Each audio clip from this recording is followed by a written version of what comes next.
ये तीसरी बार आया।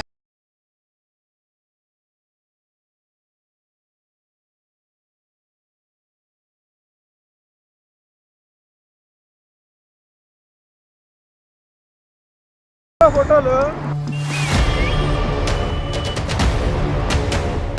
नमस्कार दोस्तों, आज हम एक ऐसे टॉपिक के बारे में बात करने वाले हैं जो बहुत ही सेंसिटिव है और बहुत ही इम्पोर्टेंट भी है। क्या इंडिया सच में लड़कियों के लिए सुरक्षित नहीं है? बट आज हम इस वीडियो पर डीप में एनालिस करेंगे, देखते क्या सच में इंडिया वुमेन्स के लिए, लड़कियों के लिए खतरा है। 2018 में एक सर्वे हुआ था जिसमें थॉमसन रॉयटर्स के फाउंडेशन ने इंडिया को नंबर 1 पे रखा था, जिसमें बताया गया था कि जो लड़कियां या फिर वुमेन्स है उनके लिए इंडिया सेफ बिल्कुल नहीं है। लेकिन दोस्तों, जो ये सर्वे हुआ था ये कोई डेटा या फिर कोई रियलिस्टिक के ऊपर नहीं हुआ था। यहाँ पर सिर्फ 550 ग्लोबल एक्सपर्ट्स के द्वारा दिया गया उनका एक परसेप्शन था कि इंडिया सबसे वर्स्ट देश है वुमेन्स के लिए, उनके सेफ्टी के लिए सबसे खराब देश भारत है।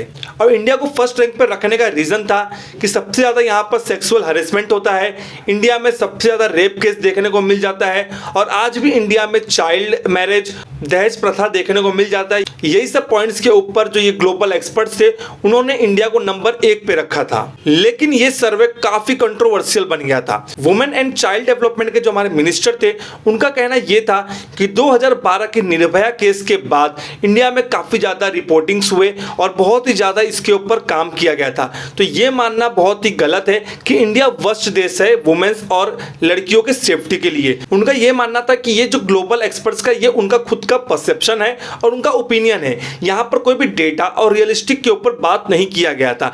यही सबसे बड़ा रीजन था कि इंडियन गवर्नमेंट ने इस सर्वे को रिजेक्ट कर दिया था। दोस्तों, हमने यहां पर थॉमसन रॉयटर्स के फाउंडेशन का सर्वे देख लिया और जो भारत सरकार का जो ओपिनियन था वो भी देख लिया। अब हम जानते हैं कि ग्राउंड रियलिटी क्या है और रियलिस्टिक डेटा के हिसाब से हम बात करने वाले हैं। अब एनसीआरबी के रिपोर्ट्स के मुताबिक देखा जाए तो भारत में हर साल 30,000 से भी ज्यादा रेप केस देखने को मिल जाता है। और अगर हम डेटा के हिसाब से बात करें 2011 से लेकर 2022-23 तक जो इंडियन क्राइम्स के ऊपर जो अटैक्स है, जो भी देखने को क्राइम देखने को मिलता है इंडियन वुमेन्स के ऊपर, लड़कियों के ऊपर, वो 87% तक बढ़ चुका है। और आज भी इंडिया में दहेज प्रथा, वुमेन्स वायलेंस, ऐसे बहुत सारे क्राइम देखने को मिल जाता है। लेकिन दोस्तों, ये कहना बिल्कुल गलत है कि इंडिया में वुमेन्स सेफ नहीं है और सबसे खतरनाक देश भारत हो चुका है कि वुमेन्स की यहाँ पे सेफ्टी बिल्कुल नहीं है। ये बोलना बिल्कुल गलत है। जैसे कि आपको मैं एग्जांपल के थ्रू समझाना चाहूंगा कि इंडिया में इतने सारे रेप केस देखने को मिल जाता है, इसका सबसे बड़ा रीजन ये है निर्भया केस के बाद काफी ज्यादा रिपोर्टिंग बेटर होने लगी भारत में।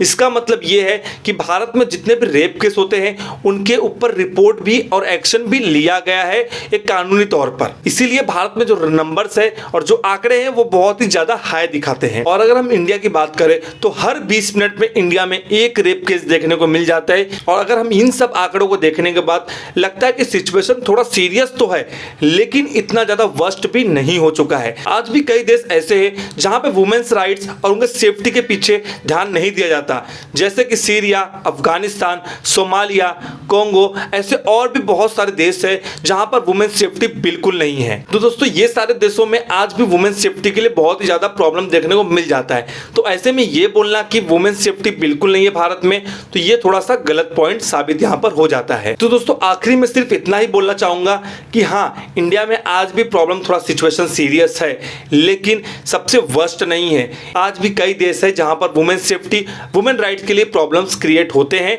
और भी बहुत सारे देशों का मैंने आपको एग्जांपल दे दिया। तो ऐसे में ये बोलना कि भारत सबसे वर्स्ट है, इंडिया सबसे वर्स्ट है लड़कियों के लिए, वुमेन सेफ्टी के लिए, ये बिल्कुल गलत है। तो आप सभी का इस पे ओपिनियन क्या है, आप सभी का राय क्या है, मुझे कमेंट बॉक्स में जरूर बताना। और वीडियो इन्फॉर्मेटिव लगा हो, पसंद आया तो वीडियो को लाइक करना, शेयर करना और चैनल पे नए हो तो चैनल को सब्सक्राइब जरूर कर देना। मिलते हैं किसी नेक्स्ट वीडियो में, तब तक के लिए गुड बाय, जय हिंद।